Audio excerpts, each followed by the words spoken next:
चरितार्थ हुई झूठ के पैर नहीं होते वाली कहावत और राजकन्या बरुआ फिर से पुलिस की गिरफ्त में आ गई। आज Guwahati medical college hospital GMCH के 6 डॉक्टरों के एक पैनल ने अपनी रिपोर्ट दिसपुर ACP को सौंपी। उक्त रिपोर्ट में साफ साफ कहा गया है कि राजकन्या को किसी तरह की कोई गंभीर बीमारी नहीं है। इस रिपोर्ट के मिलने के बाद मॉडल राजकन्या को पुलिस ने गिरफ्तार कर लिया। बता दें, मालूम हो कि इसके पहले GMCH के अधीक्षक डॉक्टर अभिजीत शर्मा ने मीडिया को बताया था कि उनके यहां के डॉक्टरों की टीम ने राजकन्या और GNRC के डॉक्टरों के साथ उसके स्वास्थ्य को लेकर गहन मंत्रणा की थी। राजकन्या के कई टेस्ट भी किए गए जिनमें किसी तरह का कोई रोग नहीं पाया गया। मालूम हो कल उसे पूछताछ और जाँच के लिए दिसपुर थाने में हाजिर होने को कहा गया था, पर उसने स्वास्थ्य संबंधी गंभीर परेशानियां बताकर थाने जाने से इनकार कर दिया। इस बीच पता चला कि वह महानगर के GNRC हॉस्पिटल ICU में भर्ती है। राजकन्या की मां ने थाने में हाजिर होने के लिए 15 दिनों का समय मांगा। मॉडल राजकन्या के पिछले रिकॉर्ड को देखते हुए सारे मामले में षड्यंत्र की बू साफ आ रही थी। लिहाजा पुलिस प्रशासन ने GMCH के डॉक्टरों की मदद से दूध का दूध और पानी का पानी कर दिया। यहाँ यह सवाल उठना भी लाजिमी है कि एक अच्छे भले स्वस्थ व्यक्ति को GNRC जैसे नामचीन हॉस्पिटल ने किस बिना पर ICU में भर्ती कर दिया। क्या इसके लिए हॉस्पिटल पर एक मुजरिम को गलत तरीके के इस्तेमाल से बचाने का मामला नहीं बनता है।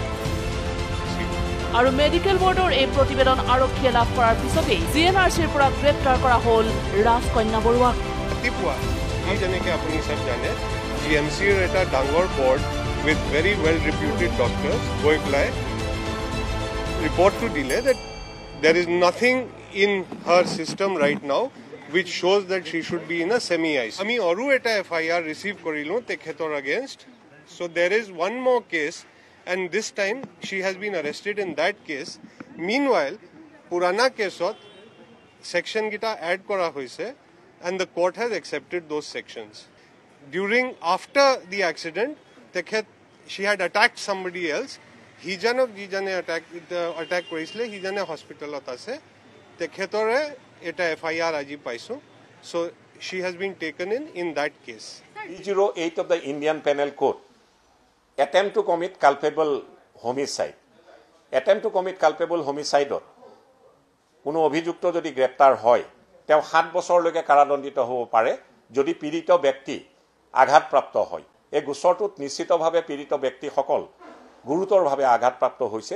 সেই দোষী সাব্যস্ত হ'লে ট্ৰাইলৰ অন্তত এই যুৱতীগৰাকী 7 বছৰলৈকে কাৰাদণ্ডিত হ'ব পাৰে। অসমত মই ভাবো যে এইটো এটা প্ৰথম কেছ য'ত সেকশন 308 IPC পুলিচে মানে লগাইছে এটা গোচৰত। আমি মানে কৃতজ্ঞতা দিব লাগিব অসমৰ মাননীয় মুখ্যমন্ত্ৰী যিও নিজেও এজন আইনজ্ঞ আৰু তেওঁ যথেষ্ট আইনৰ জ্ঞান আছে আৰু তেওঁ যেতিয়া নিজে হস্তক্ষেপ কৰিলে পুলিচ প্ৰশাসনে এইবিলাক বস্তু বিভিন্ন আইনজ্ঞৰ লগত আলোচনা কৰি পেলাই তেওঁলোকে সেকশন 308 IPC টো দিছে আৰু এইটো এটা ভাল পদক্ষেপ আৰু সমাজৰ কাৰণে এইটো এটা লেসন যে যিসকলে গাড়ী চলায় তেওঁলোকে যদি মদ্যপান কৰে তেতিয়ালে 7 বছৰলৈকে যি হ'ব সেই আইনৰ ওপৰত মোৰ বিশ্বাস আছে।